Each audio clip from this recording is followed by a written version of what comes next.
الحمد لله رب العالمين والصلاة والسلام على سيد المرسلين أما بعد فأعوذ بالله من الشيطان الرجيم بسم الله الرحمن الرحيم الصلاة والسلام عليك يا رسول الله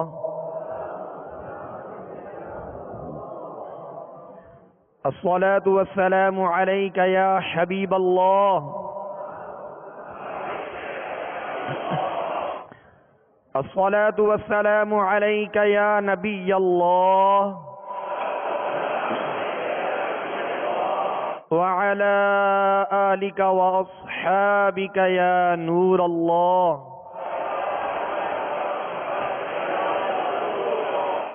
میٹھے میٹھے اسلامی بھائیوں اور میرے مدنی چینل کے ناظرین، آج انشاءاللہ عز و جل ہم مدنی قاعدے کے سبق نمبر 12 کی مشق کریں گے. آج ہمارے اس مشق میں نون ساکن اور تنوین کے جو قاعدے ہیں اس کی انشاءاللہ مشق ہوگی. نون ساکن جس نون کے اوپر جزم ہو، جیسا کہ ہم نے سبق نمبر 11 میں پڑھا کہ ساکن یا جزم کسے کہتے ہیں. چھوٹی سی دال نما شکل حرف کے اوپر آتی ہے اسے جزم کہتے ہیں، اسے سکون بھی کہتے ہیں، اور یہ علامت جس حرف پر ہو وہ حرف ساکن کہلاتا ہے. تو نون ساکن یعنی جس نون کے اوپر جزم ہو، سکون ہو. اور سکون کی دو قسمیں ہیں، اس کی دو شکلیں ہوتی ہیں. سکون کی دو شکلیں ہوتی ہیں، ایک جزم کی صورت میں ہوتا ہے، ایک تشدید کی صورت میں ہوتا ہے. لہذا یہاں پر جو قاعدہ ہے وہ نون ساکن کا ہے جو جزم کی علامت ہوتی ہے، یعنی دال، چھوٹی سی دال نما جو شکل حرف کے اوپر ہوتی ہے اسے ساکن کہتے ہیں، اور اگر یہ علامت نون پر ہو تو یہ نون ساکن کہلائے گی. یہ قاعدہ ذہن میں رکھیے گا. نون ساکن جس نون کے اوپر کیا آ جائے؟ جزم آ جائے. جس نون کے اوپر جزم ہو یعنی سکون ہو اسے نون ساکن کہتے ہیں. نون ساکن اور تنوین، نون ساکن نون تنوین نہیں کہیں گے، نون ساکن اور تنوین کے 4 قاعدے ہیں. کتنے قاعدے؟ یہ ذہن نشین کر لیجئے گا. اگر قلم اور ڈائری ہے تو آپ تحریر بھی فرما لیں تاکہ یہ قواعد ذہن میں رہیں. نون ساکن اور تنوین کے 4 قاعدے ہیں. یہ قاعدے ذہن میں رکھیں گے تو انشاءاللہ آگے مشق میں آسانی ہوگی. اور قرآن پاک میں یہ قواعد جا بجا کثرت کے ساتھ آتے ہیں اور ان قواعد کا بھی ہم نے لحاظ رکھنا ہے. تو پیارے میٹھے اسلامی بھائیوں اور میرے مدنی چینل کے ناظرین، نون ساکن اور تنوین کے کتنے قاعدے ہیں؟ 4 قاعدے ہیں. پہلا قاعدہ اظہار. اظہار، جی پہلا قاعدہ کیا ہے؟ اظہار. اور دوسرا قاعدہ اخفاء. دوسرا قاعدہ کیا ہے؟ اخفاء. اور تیسرا قاعدہ ادغام. یہ تیسرا قاعدہ ہے ادغام. اور چوتھا قاعدہ ہے اقلاب. چوتھا قاعدہ کون سا ہے؟ اقلاب. تو یہ 4 قاعدے ہیں: اظہار، اخفاء، ادغام، اقلاب. اب اس کا معنی بھی ہم سمجھ لیتے ہیں تاکہ مشق کرنے میں آسانی ہو. نون ساکن اور تنوین کے 4 قاعدے ہیں: اظہار، اخفاء، ادغام، اقلاب. تو اظہار، اظہار کا معنی ہے ظاہر کرنا. اظہار کا معنی کیا ہے؟ ظاہر کرنا. اور اخفاء کا معنی، اخفاء اس کی ضد ہے، اخفاء کا معنی ہے چھپانا. اخفاء کا معنی کیا ہے؟ چھپانا. اور ادغام کا معنی کیا ہے؟ ادغام کا معنی ہے داخل کرنا. ادغام کا معنی کیا ہے؟ داخل کرنا. اور اقلاب کا معنی ہے بدلنا. اقلاب کا معنی کیا ہے؟ بدلنا. تو اظہار کا معنی ظاہر کرنا، اخفاء کا معنی چھپانا، ادغام کا معنی داخل کرنا، اقلاب کا معنی بدلنا. یہ ذہن میں رکھیے گا. ایک تو نون ساکن اور تنوین کے 4 قاعدے، اور دوسرا ہے کہ ہر قاعدے کا نام اظہار، اخفاء، ادغام، اقلاب. یہ 4 قاعدے، ان کا نام ذہن میں رکھیے. اور دوسرا ان کا معنی، کیونکہ معنی سے ہی انشاءاللہ پتہ چلے گا کہ مشق میں آئے گا جب، تو اس کا معنی بھی ذہن میں رکھیں کہ اظہار کا معنی ہے ظاہر کرنا، اخفاء کا معنی ہے چھپانا، ادغام کا معنی ہے داخل کرنا، اور اقلاب کا معنی ہے بدلنا. یہ ذہن میں رکھیے گا. اب اظہار جو پہلا قاعدہ ہے، نون ساکن اور تنوین کا پہلا قاعدہ، نون ساکن اور تنوین کا، پہلے ہم نے جو قواعد پڑھے تھے وہ حروف اور ان کی مخارج اور ان کی خوبیاں، مختصراً جو ان کی ضروری خوبیاں تھیں ان کا ذکر ہوا. اور پھر اس کے بعد ہم نے حرکات کا قاعدہ پڑھا، زبر، زیر، پیش اور اس کی ادائیگی، اور اس کی ہم نے مشق کی. اس کے بعد ہم نے تنوین کا قاعدہ پڑھا تھا، اور اس کے بعد ہم نے پھر حروف مدہ کا قاعدہ پڑھا، 1 الف کی مقدار میں کھینچتے ہیں. تو یہ قواعد جو آ رہے ہیں ان کو ذہن نشین کیجئے گا. یہ قرآن پاک میں جہاں بھی آئیں گے آپ خود غور کر لیجئے گا کہ یہاں کون سا قاعدہ ہے، یہاں کون سا قاعدہ ہے، اور اس قاعدے کو کس طرح پڑھنا ہے. اور اس کے بعد ہم نے کھڑی حرکات پڑھا، کھڑی حرکات جو حروف مدہ کے قائم مقام ہیں. پھر ہم نے حروف لین کا قاعدہ پڑھا، جو واو یا 2 ہیں حروف لین، اس کا ہم نے قاعدہ پڑھا اور اس کی ہم نے مشق کی. اور اس کے بعد ہم نے حروف قلقلہ، حروف قلقلہ جو 5 ہیں اس کی ہم نے مشق کی. آج ہمارا جو قاعدہ ہے وہ نون ساکن اور تنوین کا. نون ساکن اور تنوین کے 4 قاعدے ہیں، اظہار، اخفاء، ادغام، اقلاب. اظہار کا معنی ظاہر کرنا، اخفاء کا معنی چھپانا، ادغام کا معنی داخل کرنا، اور اقلاب کا معنی ہے بدلنا.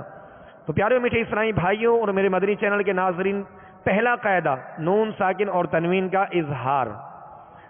اظہار، اس کا قاعدہ سمجھ لیجئے کہ یہ قاعدہ کب لگتا ہے. یہ قاعدہ کب لگتا ہے؟ نون ساکن یا تنوین.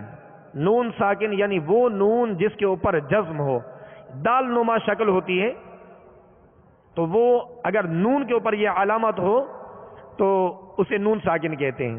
نون ساکن یا تنوین یعنی 2 زبر 2 زیر 2 پیش ہوں، یا نون ساکن ہو. نون ساکن یا تنوین کے بعد، نون ساکن یا تنوین کے بعد، پہلے نہیں، نون ساکن یا تنوین کے بعد، نون ساکن یا تنوین کے بعد حروف حلقی. حروف حلقی میں سے اگر کوئی حرف آ جائے تو وہاں اظہار ہوگا. حروف حلقی میں سے اگر کوئی حرف آ جائے تو وہاں کیا ہوگا؟ اظہار ہوگا. تو پیارے و میٹھے اسلامی بھائیوں، ایک قاعدہ ذہن میں رکھ لیں کہ نون ساکن اور تنوین کے بعد، نون ساکن اور تنوین کے بعد حروف حلقی میں سے اگر کوئی حرف آ جائے تو وہاں اظہار ہوگا. اور اظہار کا معنی کیا ہے؟ ظاہر کرنا. اظہار کا معنی کیا ہے؟ ظاہر کرنا. ایک تو قاعدہ یہ ذہن میں رکھنا ہے، یہ چاروں قواعد میں یہی آئے گا کہ نون ساکن اور تنوین کے بعد، نون ساکن اور تنوین کے بعد، یہ چاروں قواعد میں یہی آئے گا. نون ساکن اور تنوین کے بعد اگر حروف حلقی میں سے کوئی حرف آ جائے. حروف حلقی کسے کہتے ہیں؟ جو حلق سے ادا ہوتے ہیں. حروف حلقی حلق سے ادا ہوتے ہیں. اور اس سبق نمبر 12 میں بھی لکھا ہے، مخارج کی لسٹ میں بھی آپ دیکھیں گے تو سب سے اوپر جو ہے یہ 6 حروف جو دیے گئے، حمزہ، ہا، عین، حا، غین، غا. تو یہ 6 حروف حروف حلقی کہلاتے ہیں. تو نون ساکن اور تنوین کے بعد اگر حروف حلقی میں سے کوئی بھی حرف آ جائے، کوئی ایک حرف آ جائے، حمزہ آ جائے، ہا آ جائے، عین آ جائے، یا حا آ جائے، غین آ جائے، یا خا آ جائے، ان میں سے کوئی بھی حرف آ جائے تو وہاں کیا کریں گے؟ اظہار کریں گے. کیا کریں گے؟ اظہار کریں گے، یعنی غنہ نہیں کریں گے. کیا نہیں کریں گے؟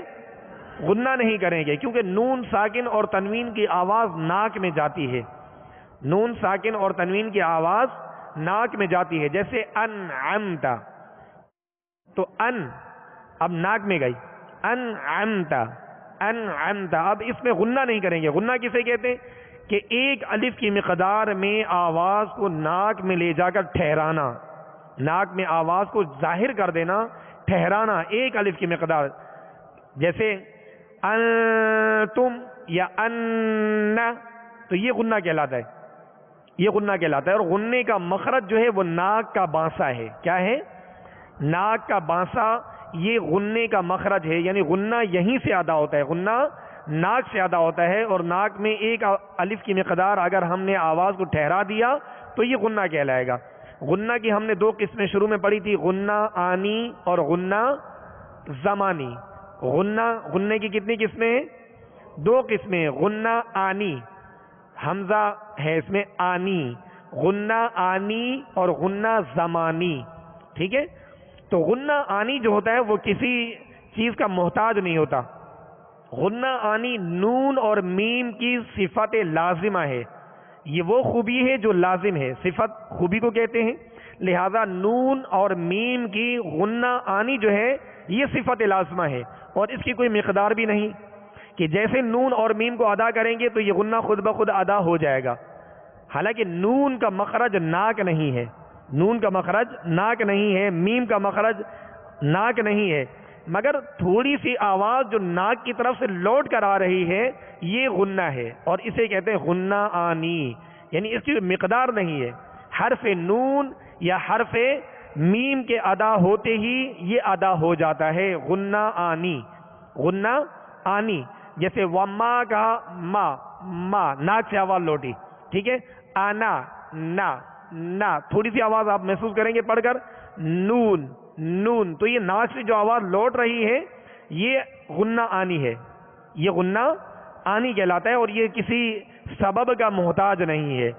مگر غنہ زمانی وہ سبب کا محتاج ہے، اس کے لیے سبب کا ہونا ضروری ہے، اس کا سبب ہونا ضروری ہے، اور وہ اسباب آگے آئیں گے تو انشاءاللہ ہم اس کی مشق کریں گے، جیسا کہ ادغام میں غنہ کرتے ہیں، اخفاء میں غنہ کرتے ہیں، اقلاب میں غنہ کرتے ہیں، مگر اظہار میں غنہ نہیں کرتے، اس بات کو ذہن میں رکھیے گا۔ تو پیارے میٹھے اسرائیلی بھائیوں اور میرے مدنی چینل کے ناظرین، آج ہم نے نون ساکن اور تنوین اور اس کے چاروں قاعدے، ان کے نام اور ان کا معنی، اور پھر اظہار کا ہم اور ادغام کا، اظہار کا ہم قاعدہ جو ہے وہ سیکھ رہے ہیں کہ نون ساکن اور تنوین کے بعد اگر حروف حلقی میں سے، یعنی حمزہ، ہا، عین، حا، غین، خا، ان 6 حروف میں سے کوئی بھی حرف آ جائے تو وہاں غنہ نہیں کریں گے، بلکہ کیا کریں گے؟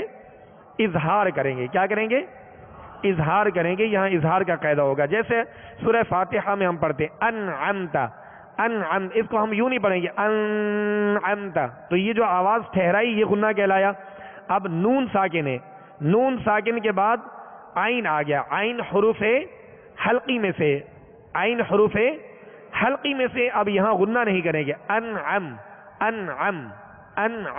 اب اس میں قلقلہ بھی نہیں کریں گے، انعم نہیں کہیں گے، بلکہ سکون جمعوں کے ساتھ ادا ہوگا اور غنہ نہیں کریں گے، انعمت، ٹھیک ہے؟ اس قاعدے کو ذہن میں رکھیے کیونکہ عین آ گیا۔ اسی طرح اگر علی من حکیمہ، تو یہ علی من، میم پر 2 زبر ہے، اس کے بعد حکیمہ، ہا کون سا حرف ہے؟ حروف حلقی میں سے، حروف حلقی میں سے، تو یہاں بھی غنہ نہیں کریں گے، علی من حکیمہ یوں نہیں پڑھیں گے، بلکہ علی من حکیمہ یوں پڑھیں گے۔ تو اب اس قاعدے کو ذہن میں رکھیے گا۔ اس کے بعد دوسرا قاعدہ ہے اخفاء کا۔ دوسرا قاعدہ کون سا ہے؟ اخفاء کا۔ نون ساکن اور تنوین کا دوسرا قاعدہ اخفاء ہے۔ اخفاء کا معنی کیا ہے؟ اخفاء کا معنی کیا ہے؟ چھپانا۔ اخفاء کا معنی کیا ہے؟ چھپانا۔ تو جب اخفاء کریں گے، یعنی نون ساکن اور تنوین کے بعد حروف اخفائی میں سے کوئی حرف آ جائے، حروف اخفائی 15 ہیں، کتنے ہیں؟ 15 حروف اخفائی کتنے ہیں؟ 15۔ تو 15 حروف میں سے کوئی حرف اگر آ جائے تو وہاں کیا کریں گے؟ اخفاء کریں گے، یعنی ناک میں آواز کو لے جا کر ظاہر نہیں بلکہ چھپائیں گے۔ کیا کریں گے؟ چھپائیں گے۔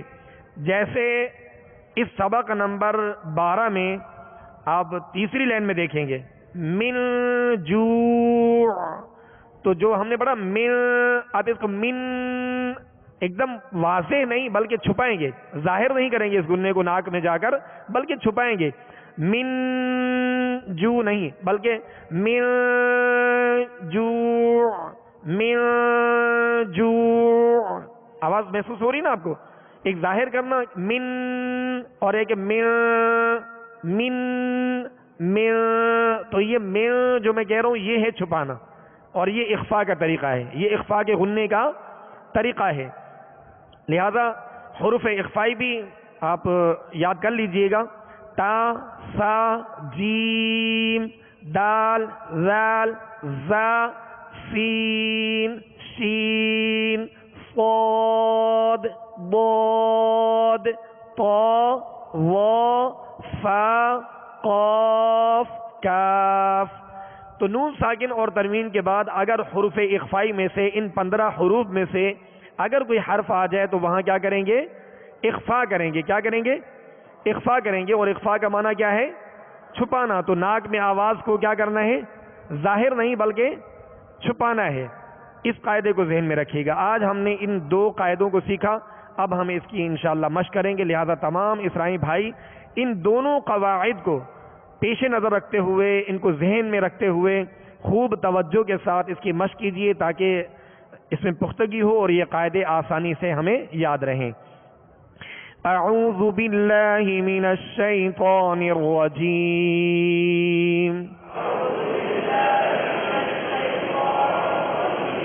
بسم اللہ الرحمن الرحیم.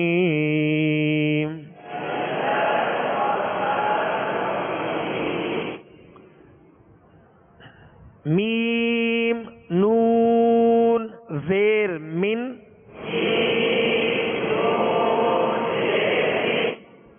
حمزہ زبر ا، من ا، جیم زبر جا، من اجا، لام دو زیر لن، من اجالن. اب یہ قاعدہ آپ بتائیے گا، قاعدہ کون سا ہے یہاں پہ؟ ماشاءاللہ. تو یہاں قاعدہ اظہار کا ہے. ٹھیک ہے، نون ساکن ہے اور نون ساکن کے بعد کیا ہے؟ نون ساکن کے بعد حمزہ ہے اور حمزہ حروف ہے حلقی، یعنی 6 حروف جو ہیں ان حروف میں سے حمزہ ہے. من اجالن، جھٹکا بھی نہیں دینا اور غنہ بھی نہیں کرنا. غنہ من اجالن یہ جو ٹھہر گئے یہ غنہ کہلاتا ہے، بلکہ اظہار کرنا ہے، ظاہر کرنا ہے. من اجالن، من اجالن. آگے چلیے. من ہادن، من ہادن. نون ساکن کے بعد کون سا حرف ہے؟ ہا. کون سے حروف میں سے؟ یہاں کیا کریں گے؟ اظہار کریں گے. من ہادن. بس نون ساکن اور تنوین اور حروف حلقی یہ ذہن میں رکھیے. نون ساکن اور تنوین اور حروف حلقی 6 حروف ذہن میں رکھیے. خود بخود آپ کو پتہ چلے گا کہ یہاں اظہار ہے، یہاں اظہار کا قاعدہ ہے. خود بخود آپ واضح اس چیز کو انشاءاللہ سمجھ جائیں گے. من ہادن، من علق،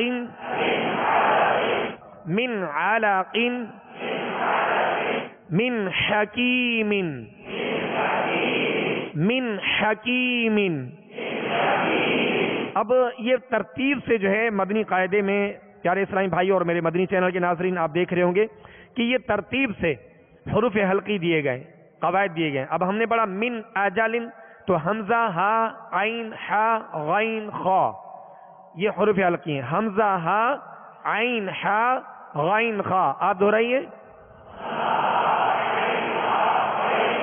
یہ 6 حروف ہیں اور یہاں بالترتیب جو ہے اس میں جو ہے یہ قواعد دیے گئے. من اجالن میں کون سا قاعدہ ہے؟ اظہار کا، اس لیے حمزہ آ گیا. ٹھیک ہے. من ہادن نون ساکن کے بعد کیا ہے؟ ہا ہے اور ہا حروف حلقی میں سے تو حمزہ ہا 2 ہو گئے. اب من علق نون ساکن کے بعد کون سا قاعدہ ہے؟ عین آ رہا ہے تو کون سا قاعدہ لگے گا؟ اظہار کا. من حکیم یہاں قاعدہ کون سا ہے؟ اظہار کا، اس لیے کہ یہاں حرف حا آ رہا ہے، ٹھیک ہے، اور حمزہ ہا عین حا، ٹھیک ہے، اب غین آئے گا اور پھر خا آئے گا. من غفور، من غفور، یہاں بھی کیا کریں گے؟ اظہار کریں گے. من غفور، من خوف، من خوف. تو اب یہ کہ یہ قواعد ذہن میں رکھنے. اب یہ ہم نے حروف حلقی اظہار کا قاعدہ ہم نے سیکھا، اس کو پھر دہرائیے. سبق نمبر 12 کی سطر نمبر 1. من اجل، من ہاد، من علق، من حکیم، من غفور، من خوف. یہ اظہار کا قاعدہ تھا، ٹھیک ہے. اب انشاءاللہ آگے جو ہے اخفاء کا قاعدہ ہے. اخفاء کا ہم نے قاعدہ کیا پڑھا تھا کہ نون ساکن اور تنوین کے بعد، نون ساکن یا تنوین کے بعد حروف اخفاء جو 15 حروف ہیں، ان حروف میں سے کوئی بھی حرف آ جائے تو وہاں کیا کریں گے؟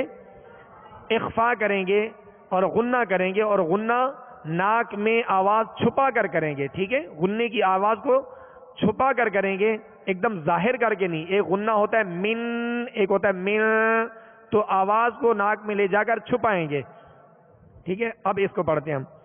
فمن تبع، غنہ زمانی جو ہم نے پڑھا تھا، غنہ جو سبب کسی سبب کے تحت آتا ہے اسے غنہ زمانی کہتے ہیں. اور اس غنے کی مقدار کیا ہے؟ 1 الف کی مقدار. 1 الف یعنی 2 حرکت کی مقدار میں غنہ کریں گے. فمن تبع، فمن تبع من ثمرة، من ثمرة، من ثمرة. سطر نمبر 3. من جوع، من جوع، من دونكم، من جوع، من دونكم، من ذهب، من ذهب، من ذهب. اب محسوس کر رہے ہیں نا کہ آواز چھپ کر ظاہر ہو رہی ہے، یعنی غنہ ناک میں آواز کو چھپایا جا کے. من ذهب، من ذهب. فإن زللتم، فإن زللتم، فإن زللتم. اب سطر نمبر 4. من سفیہ، من سفیہ، من سفیہ. حرکات کی ادائیگی کا معیار وہی رکھیے گا جو ہم نے سیکھا. زبر کو جب ادا کریں گے تو آواز اور منہ کھولیں گے، زیر کو جب ادا کریں گے تو آواز نیچے گرا دیں گے، اور پیش کی ادائیگی میں ہونٹوں کو گول کریں گے. من سفیہ، من شکر، من شکر. یہاں کیا کریں گے؟ اخفاء کریں گے. اخفاء کیوں کریں گے؟ اس لیے کہ نون ساکن کے بعد شین ہے، اور شین حروف اخفاء میں سے ہے. من شکر، شکر. شین پر زبر، کاف پر زبر، را پر زبر. تینوں زبروں کا یعنی تینوں حروف کی جو حرکت ہے اس کی مقدار یعنی اس کو بغیر کھینچے جو پڑھ رہے ہیں اس کو برابر رکھنا ہے. ایسا نہ ہو کہ کوئی حرف کسی کی حرکت دراز ہو جائے. من شکر، من شکر. من صلصال، من صلصال، من صلصال. ان ضللت ان ضللت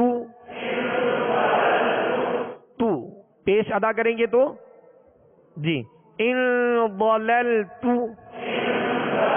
ضاد کو پر پڑھیں گے اس لیے کہ یہ حروف مستعلیہ میں سے ان ضللت سطر نمبر 5 من طین من طین من ظلم من ظلم من فروج من فروج فا کو اس کے مخرج سے ادا کیجئے من فروج من قبل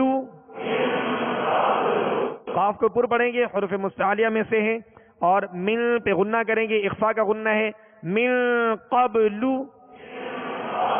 من قبل صلو علی الحبیب صلی اللہ تعالی علی محمد صلی اللہ علیہ وسلم اعوذ باللہ من الشیطان الرجیم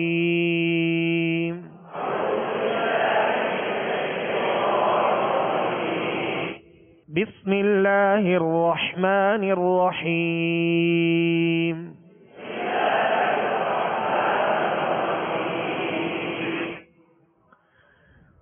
والضحى والضحى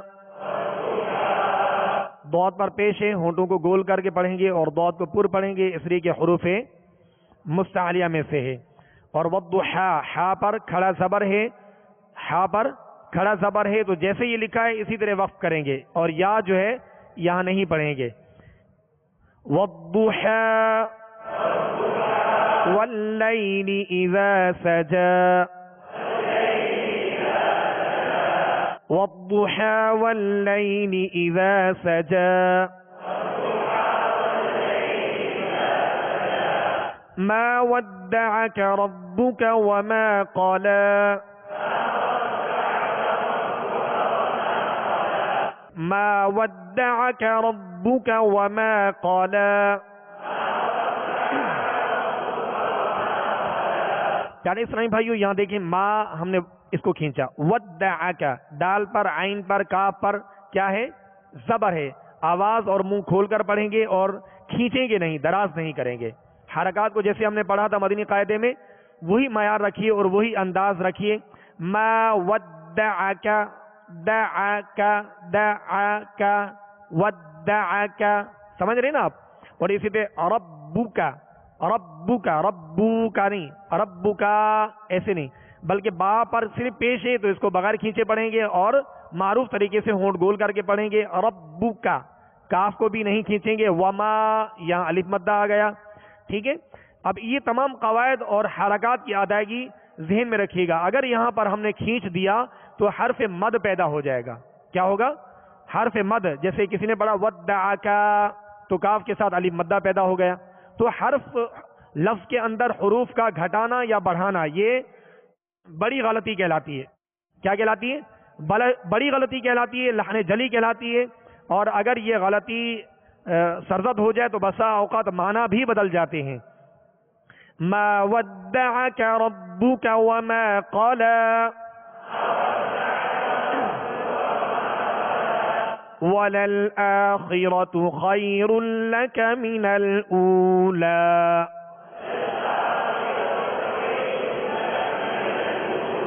وَلَلْآخِرَةُ خَيْرٌ لَكَ مِنَ الْأُولَى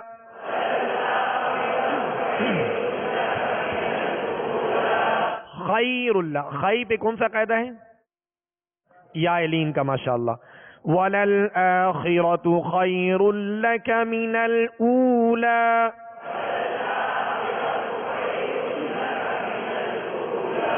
وَلَسَوْفَ يُعْطِيكَ رَبُّكَ فَتَرْضَى يُعْطِيكَ عین پڑھیں گے یا مدہ ہے وَلَسَوْفَ يُعْطِيكَ رَبُّكَ فَتَرْضَى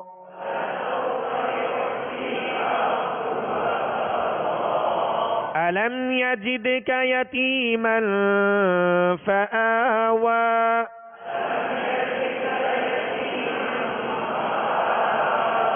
علم یجد، یہاں قاعدہ کون سا ہے آپ بتائیے؟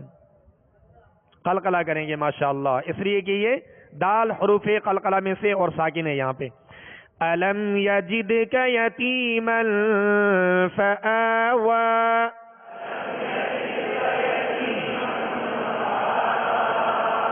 ووجدك ضالا فهدى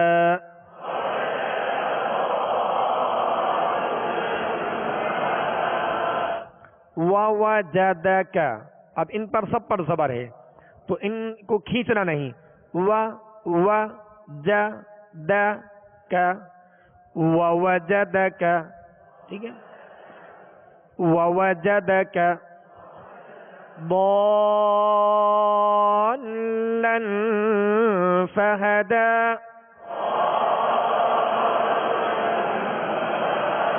اب ضاد کے الف کے اوپر آپ دیکھیں گے کہ ایک لکیر ہے، اور یہ لکیر مد کی علامت ہوتی ہے، اس کو کھینچا جاتا ہے. یہاں مد لازم ہے انشاءاللہ عز و جل.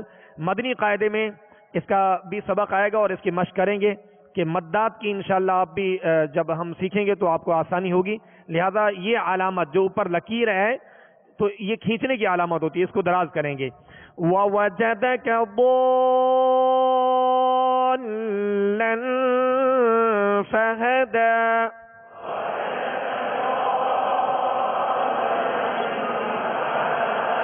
وَوَجَدَكَ عَائِلًا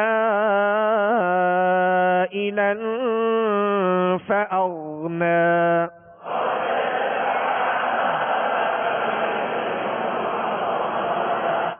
وَوَجَدَكَ میں آواز بالکل برابر رہے، آواز زبر کی ادائیگی کی آواز برابر رہے. جو زبر واو پر ہے وہی دوسری واو پر ہے. واو کا جو مخرج ہے پہلے اس کو مخرج سے ادا کریں گے. واو دونوں ہونٹوں کی گولائی سے ادا ہوتی ہے. وا اب زبر ادا ہوئی. پہلے واو کو اس کے مخرج سے یوں کہیں گے اور جب کہیں گے نا وا، اب یہ زبر پڑی. جب زبر پڑی تو منہ اور آواز کھل گیا. جدك ووجدك عائلا فأغنى.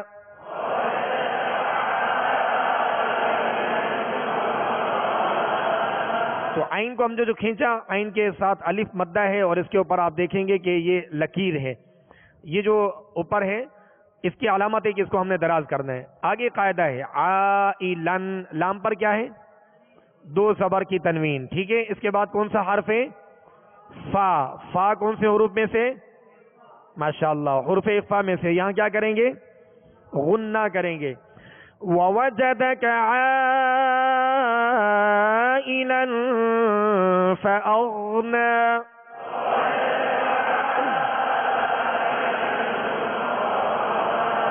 فَأَغْنَى، غائن کا سکون ہلنے نہ پائے، اس میں جنبش نہ ہو. فَأَغْنَى. فَأَمَّا الْيَتِيمَ فَلَا تَقْهَرْ.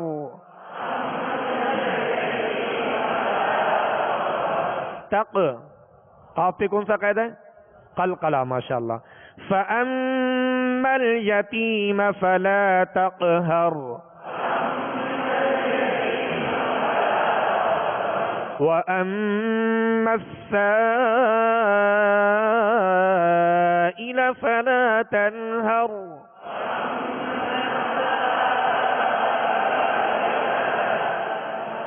فَلَا تَنْهَرْ، یا تن نون ساکن ہے، اس کے بعد کون سا حرف ہے؟ ہا.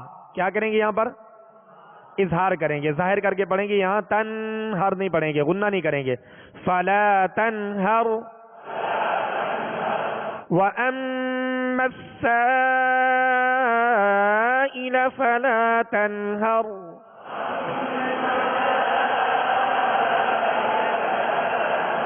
وَأَمَّا بِنِعْمَةِ رَبِّكَ فَحَدِّثْ.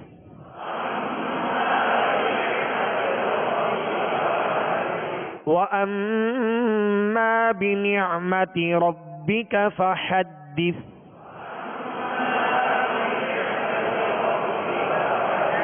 فحدث، یہ سا ہے آخر میں، سا کو ساکن کر دیا تو حدث، سا اس کو سیٹی کی آواز پیدا نہ ہو، نرمی سے ادا ہو. وَأَمَّا بِنِعْمَةِ رَبِّكَ فَحَدِّثْ.